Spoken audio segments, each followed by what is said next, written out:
nation on the world stage. And when they put on the glitz, it's the kitchens that keep the cogs turning. An army can't fight on an empty stomach, and a monarch can't rule without having some food. It's the engine oil for the engine that is the British royal family. We open the door on life in the royal kitchens and get the inside scoop from the royal chefs. Working for the Queen was amazing. Cooking for kings and queens and presidents. They reveal the do's. Finger sandwiches, cut into 4, minus the crust. And don'ts. You try and serve strawberries to the Queen in January and it's off to the Tower. You're really in trouble. Of serving Her Majesty, whose private dining habits are not as extravagant as you may think. She eats her dinner off a tray, looking at the television. She likes it. We discover the lengths our royals go to in the name of diplomacy. It's very phallic. They didn't have to put the whole thing in their mouth, which would have been pretty gross. And delve into the shocking history of royal health and safety. It's a wonder, really, that the whole place didn't go down with cholera and typhoid. And reveal how Harry's kitchen curiosity could have scarred him for life. If I'd not been like Usain Bolt racing across the floor, he would have yanked that pan down. This boiling water would have gone all over him. These are the secrets of the royal kitchens.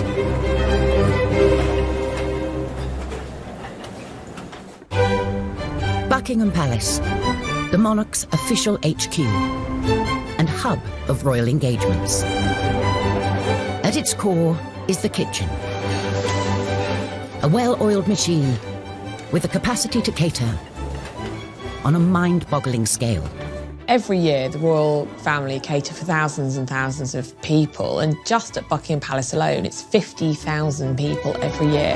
They have this convening power. They bring people together. And a lot of the events at which they do that, food does play a key role.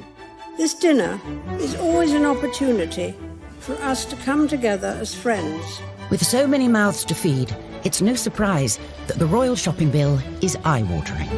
In 2018, the royal family spent £1.6 million on food. That food will be food for garden parties, will be food for guests who are visiting that the Queen is entertaining. It'll be for the tea that she gives the Prime Minister at their weekly audience. It's a huge amount of money, and, you know, most people's weekly shop is, you know, £50, £100 down the supermarket. It is an extraordinarily little sum for the premier monarchy in the world. And for us to have spent so little money on food shows how completely efficient and streamlined Buckingham Palace and Windsor Castle have become. And nothing is more streamlined and steeped in tradition than a royal state banquet. It's the highlight of any state visit of a visiting head of state to the UK. It's kind of the centrepiece, really. It's a very lavish affair, and preparations will start months before. A glittering state banquet, an occasion fit for the head of state of one of our closest allies. The Queen, of course, as head of state, has a hugely important role in a state visit and a state banquet.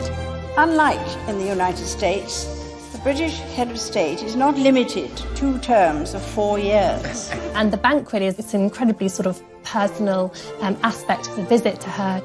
I certainly know that the Queen has personal involvement in the menu. She consulted and collaborates with her chefs.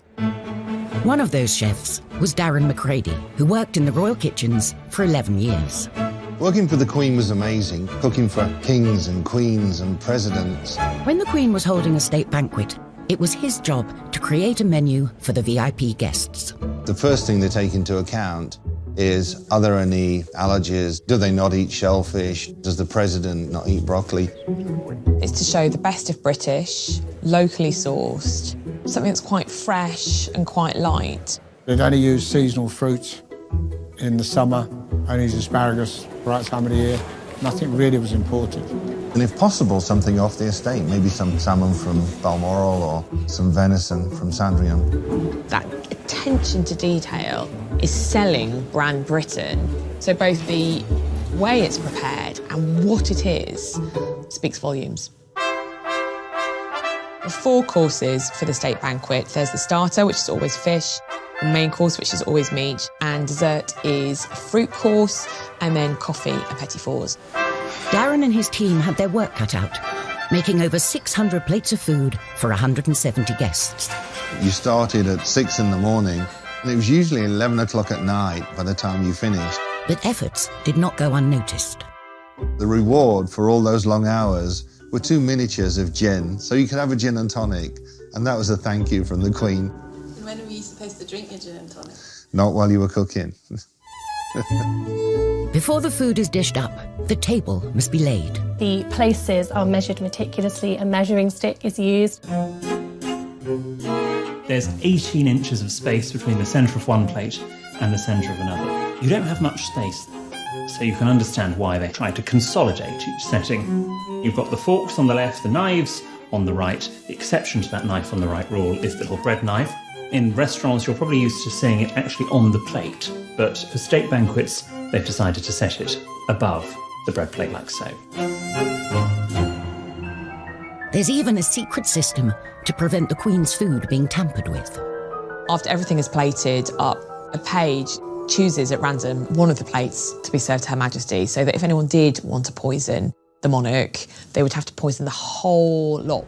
And once the guest's food is served, there are strict rules about how it's eaten. You do not sit down until the Queen sits down. When she starts eating, then you can start eating.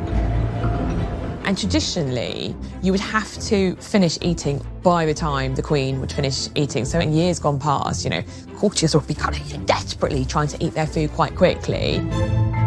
Queen Victoria was a famous gobbler, so people would often not be finished by the time she was finished. So they had to gobble their food as well. In Western culture, a lot of our dining etiquette is put in place to minimise the awareness that we are eating.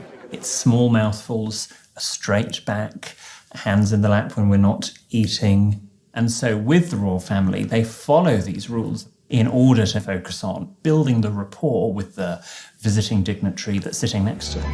And for the diners, there are unspoken rules about who you talk to and when. If the Queen is talking to the guest on her right, which will be the visiting head of state, then the other female guest will talk to the person on their right. And then when the Queen switches, then ladies switch and talk to the person on their left. And certain topics of conversation are firmly off the table. Politics is a good thing to avoid. Money is another good thing to avoid. And sex is another good thing to avoid. But just because you can't talk about sex doesn't mean you can't flirt. And to wash all that splendid food down, there's an array of drinks to hand. But they also come with a set of rules. The glasses that is closest to you is the glass that is used first. A champagne flute for the toasts. Then the smaller of the wine glasses is for white wine, generally with the fish course. Then a larger wine glass for the red wine, for the main course. And then a small glass for port. And then you have your water glass, and that's always detached from the other glasses because that glass stays on the table throughout the meal, whereas the other glasses will be cleared as the banquet progresses. Despite intimate knowledge of the rulebook, things can still go wrong.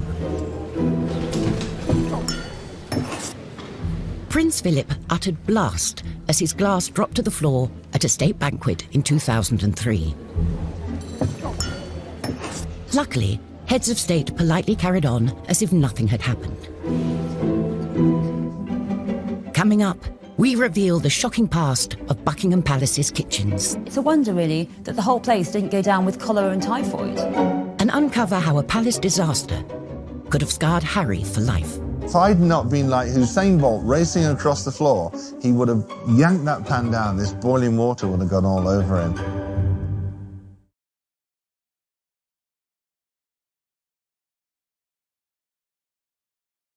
Kitchens are at the heart of the home, and Buckingham Palace is no exception. Staffed by dozens of chefs preparing food and drink for the royals throughout the day. It's 7:30 a.m., the kitchen's first task of the day, the royal cuppa. She only drinks Earl Grey, no milk, no sugar. The Queen doesn't make her own tea. She has a special coffee room. They make all the teas and coffees. But she would actually pour her own tea when she was eating breakfast on her own. All food created in the royal kitchens is overseen by the Queen. The Queen has a royal menu book that's completed by the chef, and the chef does 3 days menus, and that gives us enough time to get all the produce in and prepare it. And when the menu book goes up to the Queen, she puts a line through the dishes that she doesn't want. She has a HP pencil, and she'd tick one or add something that she would prefer. If she's out for dinner, she puts a line through the page, and if she's got guests coming, she'll put 2 or 3, so we know that she's entertaining. The Queen has particular tastes that a chef ignores at his peril. She knows what she likes, nothing too spicy, because she meets that many people. The last thing she wants, I can smell garlic in my breath, or last night's curry. The Queen doesn't eat garlic, and the Queen doesn't serve garlic, because the Queen is concerned that garlic clings to the being, and you can smell it on the breath. If food is offered out of season, heads will roll. You try and serve strawberries to the Queen in January and it's off to the tower, you're really in trouble. 9 a.m. and it's time for breakfast. Typical breakfast for the Queen would be in her own sitting room. She'd have some hot tea and then a bowl of cereals from a plastic Tupperware container. It might have been served on a silver tray in, lovely porcelain, but it was still kept in Tupperware containers, just like in anyone else's kitchen back at home. Prince Charles has a very particular breakfast routine as well. Whenever the Prince of Wales came to stay with the Queen, he always arrived with that hamper of his own produce, and in the kitchen we'd have jars of bottled plums from the Highgrove Garden. The instructions were to put 2 plums and a little juice into the bowl and send it in to him for breakfast. I'd send in 2 plums and he would take 1, so they'd come back out after breakfast, and I'd put the other plum back into the jar and save it. So one morning I thought, okay, he only eats 1 for breakfast, so I just put 1 plum in the jar and sent it out into the dining room. And the footman came through and said, His Royal Highness said, can you have 2, please? So I had to keep sending 2 in every morning. This wholesome breakfast is a far cry from Queen Victoria's morning spread. It was famously elaborate. It included things like lamb chops, fowl, tongue, eggs, bacon, potatoes. She just went for it, and it's no surprise that she very possibly had digestive problems later in life. The current Queen is more likely to enjoy rich pickings at lunchtime, especially at Balmoral. Balmoral affords recreation as well as relaxation. Hunting, shooting and fishing. There's trout in the streams nearby and salmon at the right time of the year. And when they get a good catch, the kitchens spring into action, cooking a lunchtime dish of grilled fillet of salmon with a watercress sauce, one of the Queen's favourites. And royal chef Des Sweeney was the man to do it. The salmon would have been caught in the River Dee behind Balmoral. Des worked as the Queen's chef for 3 years. This is a smallish salmon. It's about £5 in weight.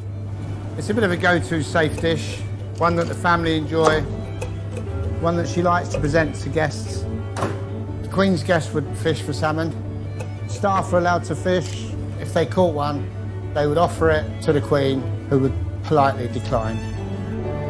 So I've got a fillet off. These are pin bones. They're very, very small. And if you're doing a large amount of salmon for like a state banquet, it's a very tedious job. A few years ago, when the Queen Mother was alive, unfortunately she got a fish bone stuck in her throat. Traditionally, you swallow bread, and bread will take it down. But this day, it didn't work, so they had to get her to the hospital quite quickly, apparently. It wasn't me. So here I'm just taking the skin off the back of the salmon, and then we're just portioning it up. The Queen famously hates waste. From the tail ends, we'd make fish cakes that would go down to staff, or that would go to breakfast dish. Queen eats very sensibly, really. Meals at a regular time. She doesn't have big meals, doesn't have late meals, and it's really good for your metabolism to live like that. So it's been filleted, lightly oiled, and I'm just going to grill it very simply We'd make a few portions, normally one spare, just in case the worst happens, we drop one, or the tray gets spilled, or something like that. The Queen is particular about sauces, so Days has to ensure it's totally lump-free. Generally, the sauce has to be sort of processed so it's very fine. Quite often it'll be strained. So for plating up, I'm going to use some Norfolk Samphire, just on the bottom, just gives it a little texture. So there you have a grilled fillet of Balmoral salmon, watercress sauce, a light lunch fit for a Queen. So with the Queen's lunch sorted, it's time to feed the corgis. And it's anything but a dog's dinner. They had their own menu. One day lamb, one day chicken, one day beef. And we'd have to make sure that all of the meats we cut into very, very fine dice, a brunoise, so that there were no bones in there, because we couldn't have the royal corgis choking. It's 4 o'clock, and we can reveal the Queen's favourite form of refreshment. The absolute sacrosanct part of the Queen's day, she loves afternoon tea. Can I just have a little milk? And actually, I think it's very instructive that when Meghan, Duchess of Sussex, first met the Queen, it was at afternoon tea at Buckingham Palace. Drinking tea as a social ritual has a long-standing royal connection. Catherine of Braganza, wife of King Charles II, brought tea to England from her native Portugal. She drank it daily, and fashionable upper-class ladies flocked to copy her habit. Nowadays, tea drinking, often accompanied by some delicious tidbits, remains a traditional afternoon treat for the royals. Finger sandwiches, so that'd be cucumber, smoked salmon, cream cheese, cut into 4, minus the crust. And then you turn them on the edge and you cut the edge off. So they look like little 50p pieces. And that was how they're presented. Scones every day and some sort of small cake. The Queen does have a sweet tooth. Anything with chocolate in. She particularly likes a chocolate biscuit cake, which is made with McVitie's biscuits.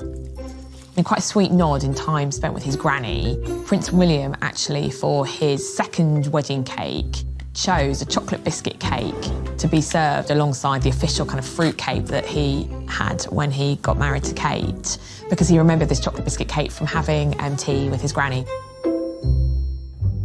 Even when it comes to sweet treats, the corgis are not left out.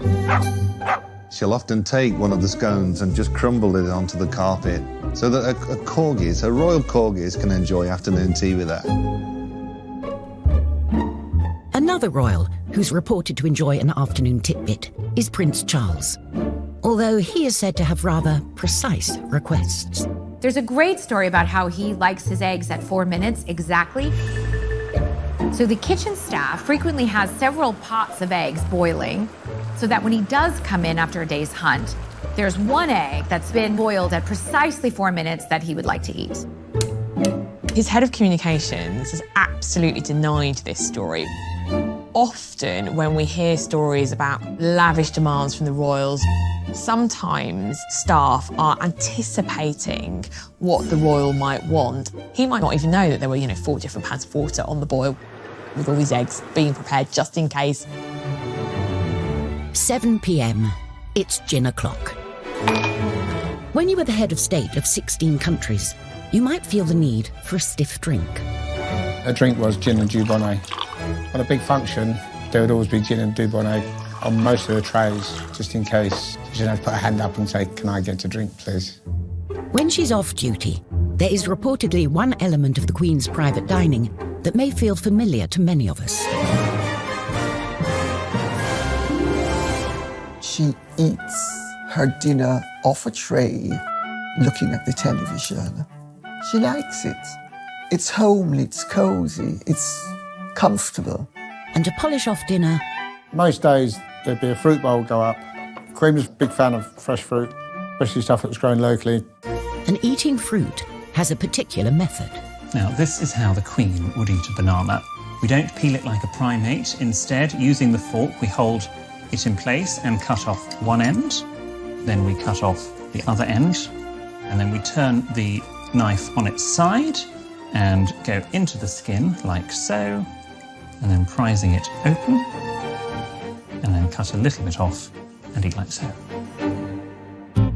But there are times when the royals need to pop out for a treat that really hits the spot. It's the best thing I've eaten for a very long time. Can I pause you on that? Absolutely. Fast foods were also tempting for the royal princess.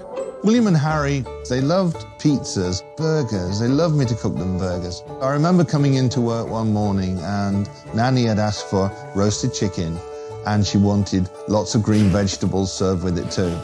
Well, I think William or Harry must have looked at the menu and thought, we don't want that.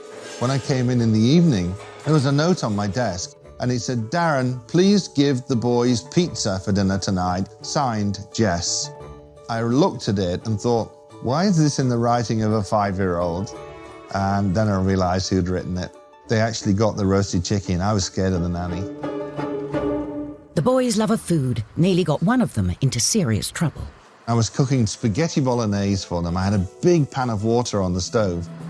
And Prince Harry came over and I just happened to turn and look and he put his hand up on the pan and said, what's in here?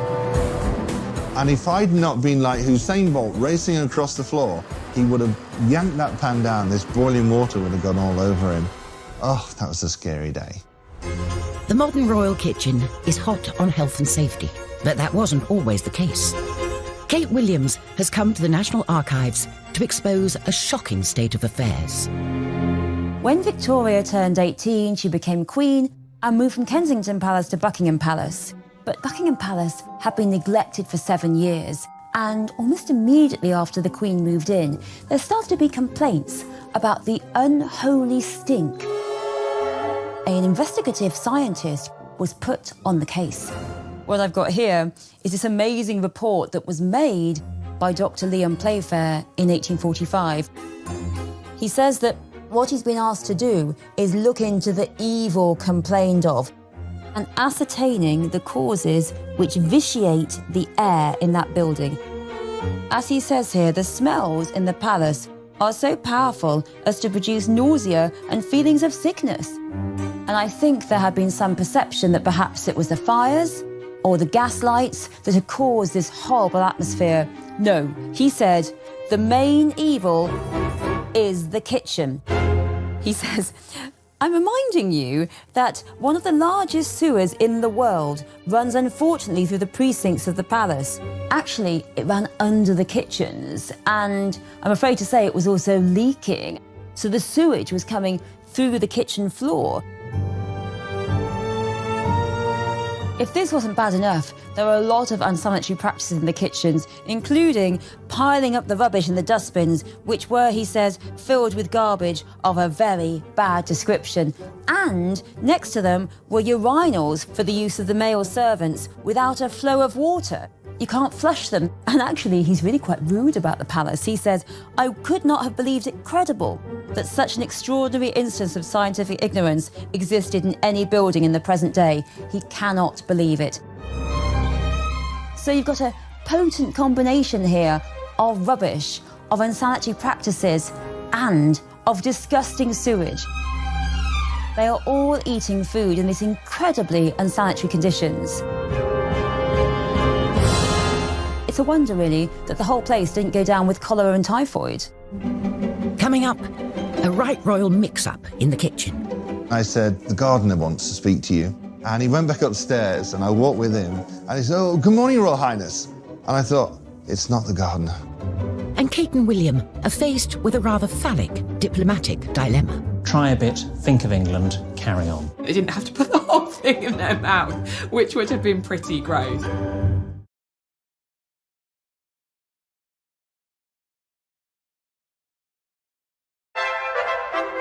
If you want to discover what's in the royal kitchen cupboards, look no further than the list of warrant holders. Royal warrants are essentially a mark of recognition to businesses that have supplied goods or services to either the Queen, the Duke of Edinburgh, or the Prince of Wales. More than 100 of them are food and drink businesses. Everything from companies who make baked beans, fishmongers, to champagne producers. Kellogg's has a royal warrant, Schweppes has a royal warrant, Cadbury's. Fortnum & Mason has been filling the royal shopping trolley since the 18th century. They say that Fortnum & Mason is the royal grocer. It was the sweet stall that was a focus for the duchesses. Can I have a cherry? Yeah, of course, please. It's not to be confused with freebies. The royal warrant recipients are not necessarily providing free swag to the royal family. They're just preferred suppliers. And brands need to have supplied a royal household for 5 years. Then they can upgrade their packaging. When a business is granted a royal warrant, that allows them the opportunity to display a royal coat of arms on their packaging. Obviously, that's a huge accolade. But like all of us, royal tastes can change. Sometimes royal warrants can be revoked just because the royals have decided that they've gone off something. So Carr's Water Biscuits, which used to supply cheese biscuits to the royal family, they reapplied for their warrant and it wasn't granted because the royals had just gone off them.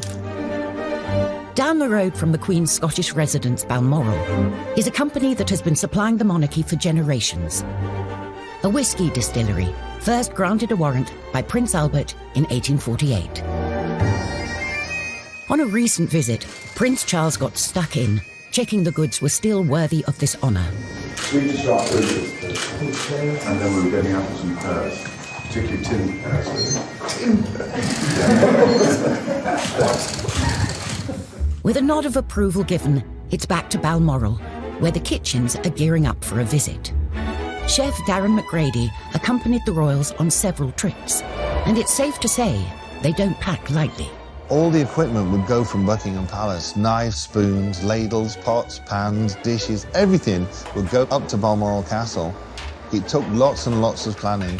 You had to make sure that all the food was ordered to go into Balmoral Castle, where we were going for 4, 6, 8 weeks. And although the kitchen staff and equipment are the same, the royals like to muck in. Prince Philip loves to cook 3, 4, 5 nights a week. They would actually go off and barbecue in the hills. That's when the royal family liked to sort of relax and let their hair down. Once the trappings and routine of royalty are quietly laid aside, the few precious unwinding weeks at Balmoral are a time too for a gathering of strength for the year ahead. The job of being royal is strenuous. Prince Philip was very interested in food, and he'd come down and help choose the ingredients for the barbecue. And the Queen used to put the salad together. Food is still chopped up in the kitchens, so all they have to do is mix it up. For us, it was good. It was more like a night off. It's still served on nice china, it's still served on nice silver, but they serve it themselves. And then afterwards, the Queen would actually rinse and scrape the dishes. I mean, imagine that. However, some felt it wasn't fitting for the Queen to be getting her hands dirty. Once when Mrs. Thatcher was up at Balmoral, she noticed that the Queen was doing the washing up without gloves. So Mrs. Thatcher went and bought her some rubber gloves and sent them to her, which was rather sweet. That's the sort of present that she would love. It wasn't just gifts that arrived unexpectedly. I was in the kitchen, I was on my own in there. And this old man walked in. And he was wearing tatty old clothes and he'd got this cardigan on with the arms all worn out.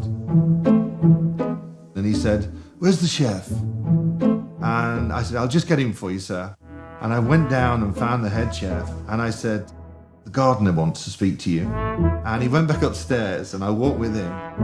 And he said, "Oh, good morning, Royal Highness." And I thought, it's not the gardener, it's Prince Philip. The kitchens also play a key part in royal travel.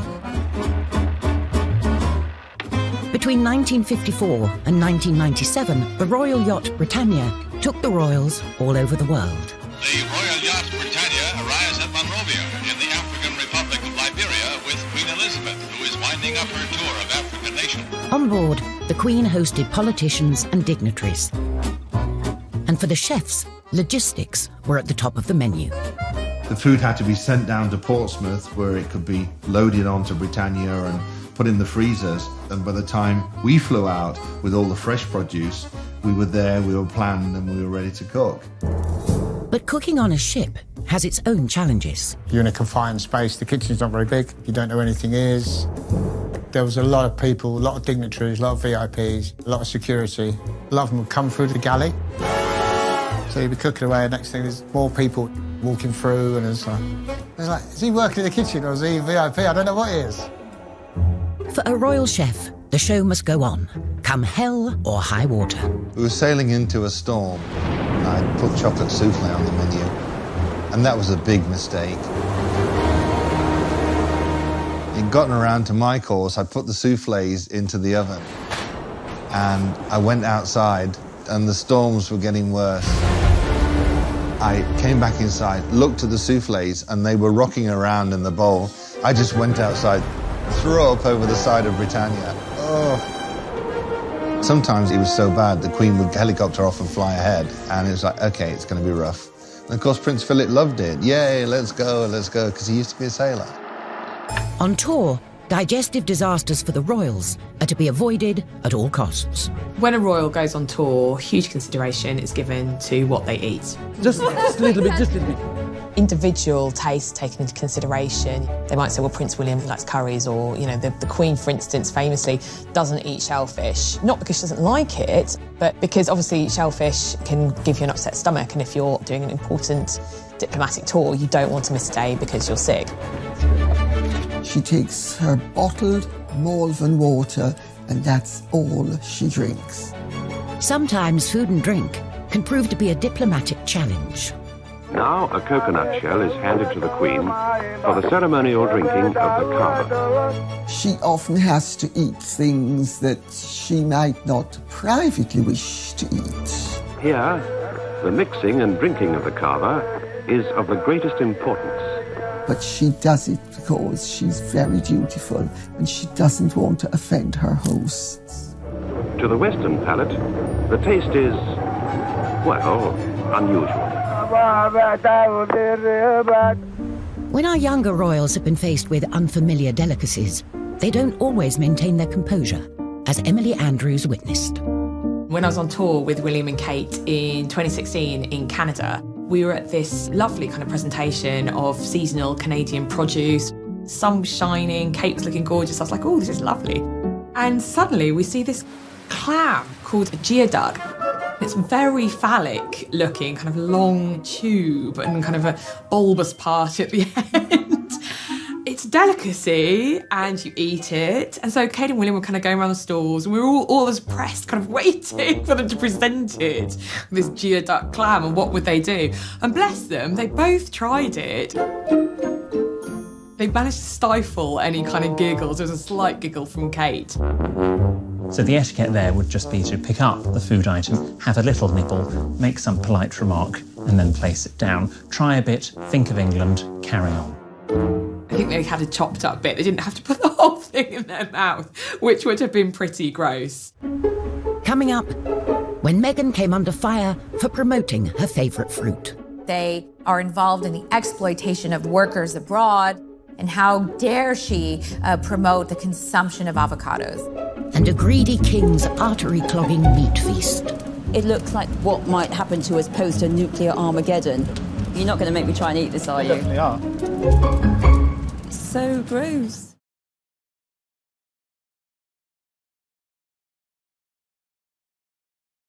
Whether it's hosting a state banquet or barbecuing in Balmoral, the royal requirements are the same.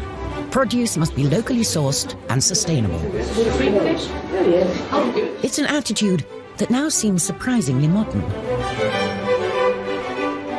They were long into seasonal food, long before high street, supermarkets, restaurants, because they understood the produce and where it came from.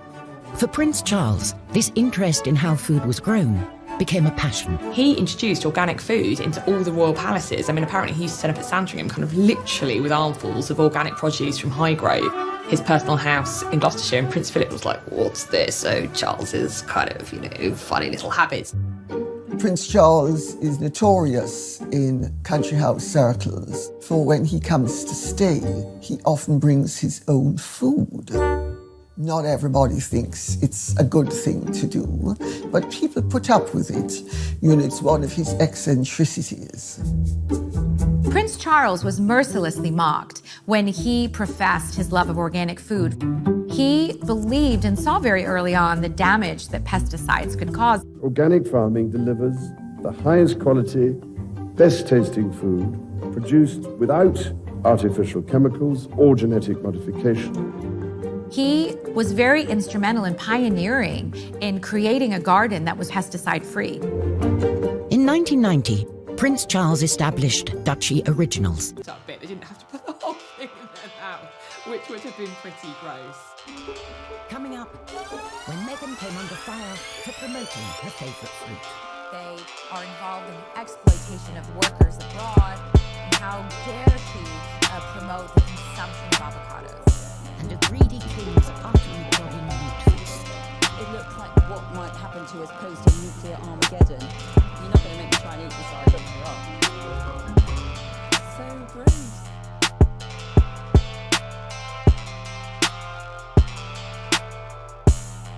Whether it's hosting a state banquet or barbecuing in Balmoral, the royal requirements are the same.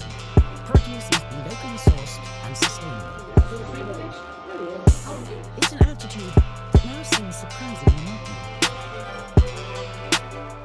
They were long into seasonal food, long before high street, supermarkets, restaurants, because they understood produce and where it came from. For Prince Charles, this interest in how food was grown became a passion. He introduced organic food into all the royal palaces. I mean, apparently he used to turn up at Sandringham literally with armfuls of organic produce from Highgrove, his personal house in Gloucestershire. Prince Philip was like, what's this? So Charles is kind of, funny little habits. Prince Charles is notorious in country house circles for when he comes to stay, he often brings his own food. Not everybody thinks it's a good thing to do, but people put up with it when it's one of his eccentricities. Prince Charles was mercilessly mocked when he professed his love of organic food. He believed and saw very early on the damage that pesticides could cause. Organic farming delivers the highest quality, best tasting food produced without artificial chemicals or genetic modification. He was very instrumental in pioneering in creating a garden that was pesticide-free. In 1990, Prince Charles established Duchy Originals, a brand through which to sell organic produce grown on his Highgrove estate. Charles really was a bit of a groundbreaker because he was championing organic food and sustainability before it was particularly fashionable. Years later, and the brand has gone mainstream. I think back to 19 years ago when we launched the first oat biscuit, and there were huge headlines saying a shop soiled royal. So in an even more soiled capacity, I'm here today just to say nothing could give me greater pleasure than to unveil this. Sales of Duchy Originals at Waitrose have now exceeded £1 billion and also raised £27 million for his charitable foundation. So he's clearly very pleased about that. A newer member of the royal family has also used food to champion a good cause, in kitchens far removed from royal palaces. Before Meghan even joined the royal family, she was making private visits to the women of the Hub community kitchen where women had gathered to cook for the community. This is the one project Meghan has made her own. The community kitchen in the shadow of Grenfell Tower that Duchess of Sussex has been coming to for many months.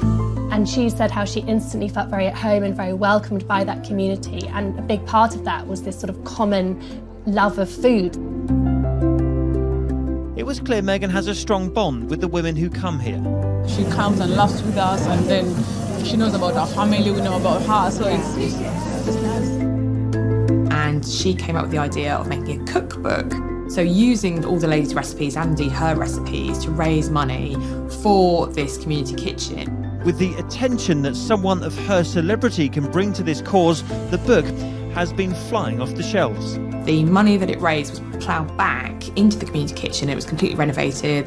And I remember at the launch, Meghan said that she felt that she'd almost come home meeting these ladies because it was a kind of such a melting pot of different nationalities and identities, and how food bound them all. Before she met Harry, Meghan wrote publicly about her love of creating in the kitchen. We know the most about her in terms of food in comparison to anyone else because, of course, she had a blog called The Tig where she wrote about her love of food and she shared recipes and she spoke about the meals that had influenced her and what her view on food was. She likes to eat clean and green. There's reports of her wanting to eat vegan during the week, so very much kind of plant-based food, and she certainly doesn't, I don't think, eats a huge amount of red meat.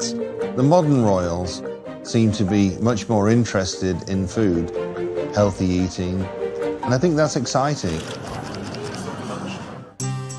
For royals of the past, healthy eating wasn't a priority. Henry VIII lived a life of gluttony and excess, and championed grotesque and meaty concoctions in the kitchen.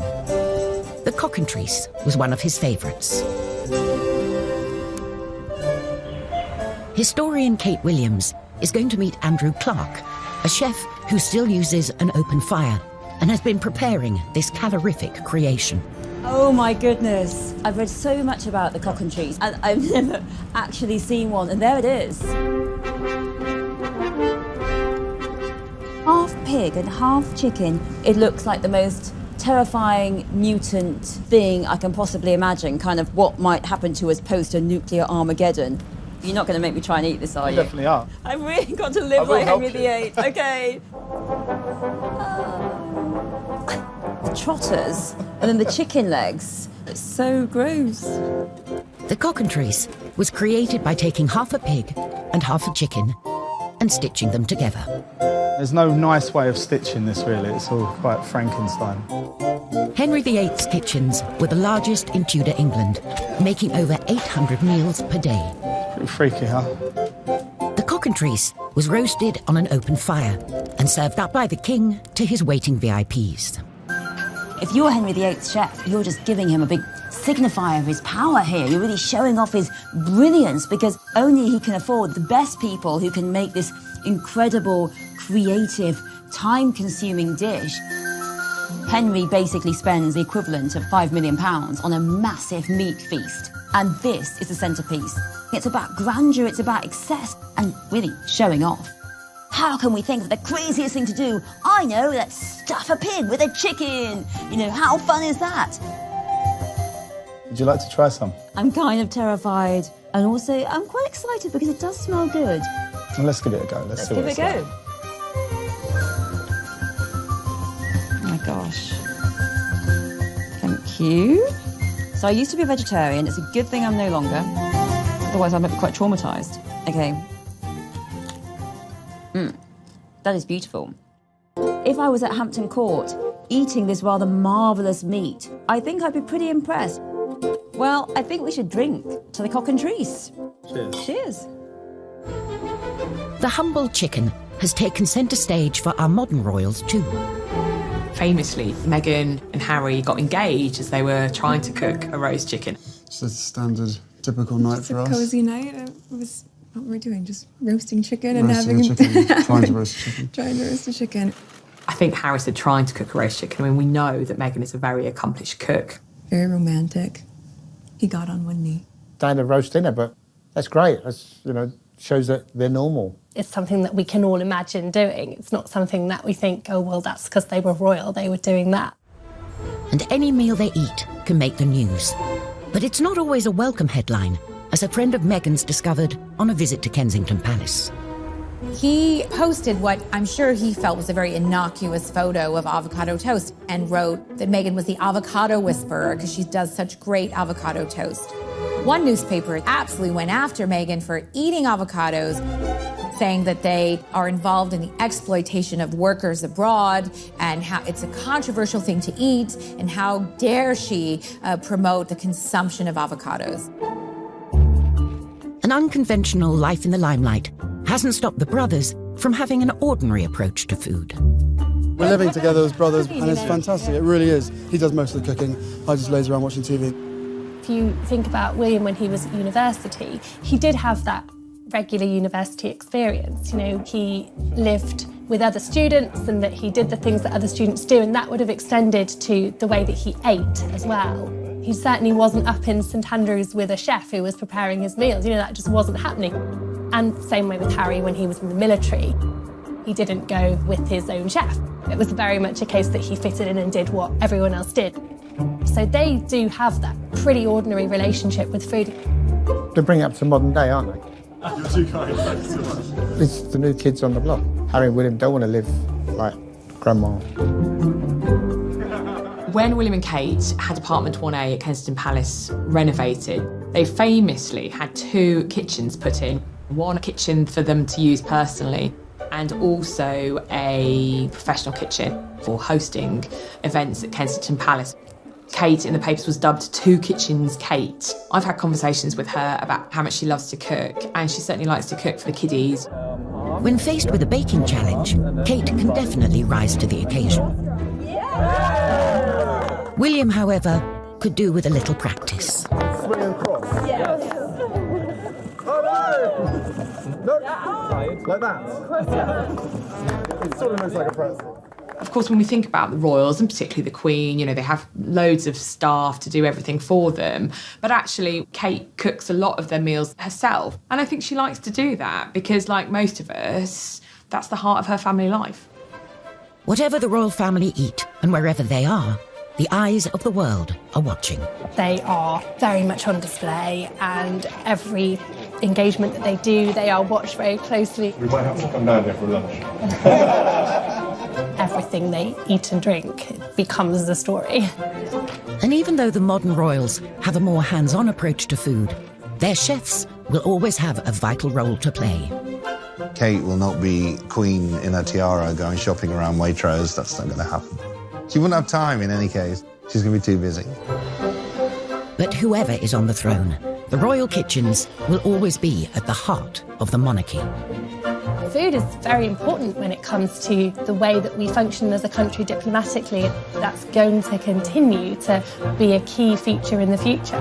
It's the engine oil for the engine that is the British royal family. An army can't fight on an empty stomach, and a monarch can't rule without having some food.